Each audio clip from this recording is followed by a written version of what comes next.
안녕하세요. 데이드 이슈. 세상의 모든 이슈를 재미있고 쉽게 풀어드립니다. 코로나19에 대한 한국의 대응은 모범이 될 만한 훌륭한 대처였기 때문에 폭주하는 확진자와 사망자로 우왕좌왕하던 유럽이 처음에는 한국을 카피하려고 애쓰다가 그마저도 한계를 느끼자 언젠가부터 한국의 유교적 사고방식의 방법은 우리와는 안 맞는다며 개인정보 관련해서는 한국에 잔재하는 구식문화로 치부하듯 발언하는 기사들이 덜어 나옵니다. 이에 영국의 데일리 메일에서 정면으로 반박하는 기사가 나왔습니다. 한국인이 썼나 싶을 만큼 지금까지 제가 본 가장 정확하고 또 정확한 만큼 호의적이라고 느껴지는 기사였습니다. 다음은 기사 내용입니다. 한국은 우리가 봉쇄를 벗어날 수 있는 길을 알려줄 수 있을까? 매일 체온을 재고 대량의 검사, 마스크를 착용하지 않은 사람들에 대한 질책, 그리고 누가 바이러스에 감염됐는지 알려주는 문자 알람은 코로나 바이러스 사태에 정신없는 영국인들에게 그것은 일종의 판타지처럼 보였을 것이다. 한국의 수도인 서울의 한 괜찮은 곳에서 나는 전 세계적으로 유행하고 있는 감염병 때문에 쉽게 식당 좌석에 앉을 수 있을 거라 생각하고 식당에 갔다. 놀랍게도 손님이 너무 많아서 밖에 줄을 서야 했다.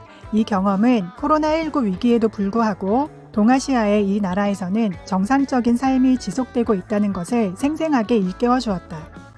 많은 유럽이 혼수 상태에 빠진 반면 여기 한국에서는 경제와 보다 넓은 사회가 계속 제 기능을 하고 있다. 비상사태에 따른 어떤 마비도 없고 전국적인 봉쇄도 없다. 많은 사람들이 집에서 일하고 교회, 학교, 대학교는 여전히 문을 닫은 상태지만 사무실도 상점, 카페, 호텔, 식당처럼 여전히 열려 있다. 영국은 한국의 경험을 최우선으로 둠에 따라 맷 행콕 보건부 장관이 하루에 10만 명을 검사하겠다 한 유명한 약속을 이행하기 위해 뒤늦게 엄청난 진단 능력을 올리겠다고 발표했다. 나는 이코노미스트지의 특파원이자 최근에는 기업가로서 이 범상치 않은 나라에서 11년을 살아왔다. 이 팬데믹 사태에서 나에게 가장 큰 충격을 준 것은 한국이 비틀거리는 서방 세계와는 대조적으로 얼마나 준비가 되어 있었는가 하는 것이다. 그 점투는 현재 여러 전선에서 전개되고 있다. 내 사무실을 포함한 많은 건물에는 입구에 열 감지 카메라가 있다. 만약 당신의 체온이 높게 나오면 당신은 코로나 테스트를 받게 된다.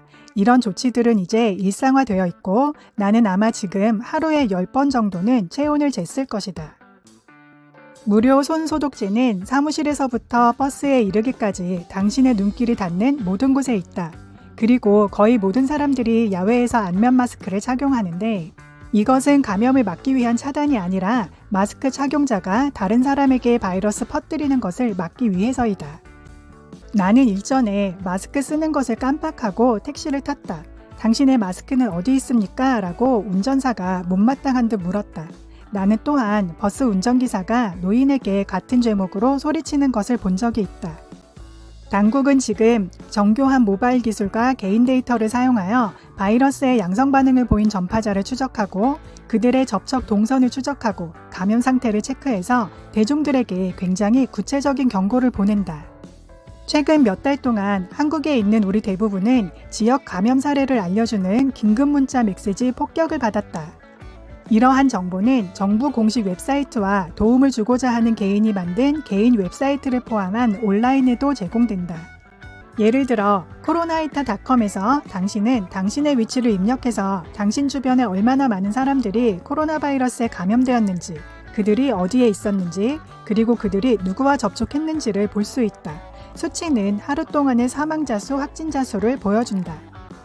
가끔은 그 정보가 입소문이 나거나 의도치 않게 드러난다. 한 20대 남성은 식당에 갔다가 모텔에 갔다가 또 다른 식당에 갔다가 또 다른 모텔에 갔던 것으로 나와 있었다. 한 남자가 하루에 얼마나 많은 음식과 섹스를 할 수 있을까라며 재미있어 하는 사람들은 말한다. 영국을 포함한 많은 유럽과는 대조적으로 팬데믹에 대한 한국의 대응은 매우 인상적이었다. 바로 숫자가 그들을 말해준다. 발병이 나중에 시작된 영국과 비교해보라. 어제자로 영국에서는 공식적으로는 거의 15만 3천 건의 기록이 있고 사망자 수는 2만 명을 훨씬 넘었지만 실제 사망자 수는 훨씬 더 많을 것으로 보인다.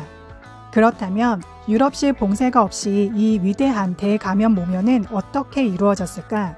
우선 우리는 이전에 사스와 메르스를 경험하면서 극도로 준비가 잘 되어 있었다. 메르스 같은 두 번의 호흡기 질환 발병 이후 한국 정부는 부족한 대응으로 인해 심각한 비난을 받아 이후 준비 태세를 갖추게 되었다.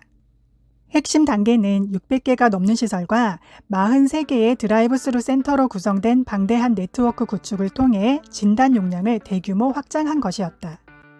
코로나 바이러스가 강타했을 때 한국은 진단, 추적, 억제라는 세 가지 원칙에 따라 즉시 행동에 돌입했다.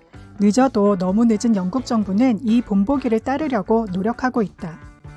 한국과는 달리 이 바이러스는 영국 전역으로 널리 퍼졌기 때문에 더욱더 커지게 될 것이므로 이것은 경이적이고도 엄청난 노력이 될 것이다. 그러나 그것은 올바른 접근이다. 영국과는 달리 이곳 한국에서는 개인보호 장비가 부족하지 않았다. 한국은 제조업 기반이 튼튼한데 이것은 결국 현대와 삼성의 땅이고 정부도 기업과 깊은 관계를 유지하고 있다. 한국의 보건 서비스도 마찬가지다. 톱다운 방식의 영국 국민건강보험과는 달리 보험에 기반하고 분산되었으며 매우 유연하고 효율적이다. 일부 사람들은 한국 사람들이 서구권의 자유와 개인주의에 대한 애착과 떠들썩함과는 대조적으로 권위에 순종하기 때문에 한국이 잘 기능하는 거라고 주장한다. 이 문화적 차이는 과장되어 있다. 한국은 고도로 발달되어 있고 대중이 정치에 관여하는 현대 민주주의 국가이다. 그러나 몇몇 사회적 요인들은 확실히 한국이 유럽보다 훨씬 더 잘 폭풍우를 견뎌낼 수 있게 했다. 그 하나는 결속이다. 누군가 아프면 검사를 받고 스스로를 격리하는 것이 그들의 의무로 보여진다. 사재기는 마스크를 쓰지 않는 것과 같은 터무니없는 이기주의로 간주된다.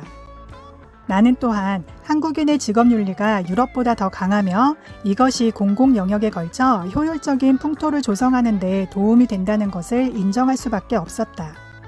영국과 비교하면 한국의 대중교통은 놀라울 정도로 잘 운영되고 있다.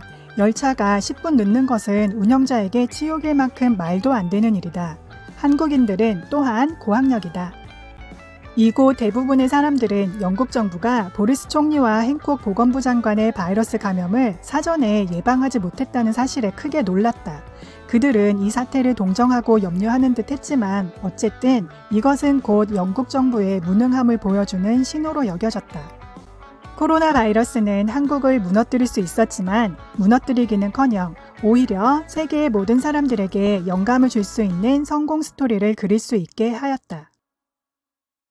이상입니다. 기자가 한국에 살면서 직접 겪고 느낀 것이니 더욱 생생했으리라 생각합니다.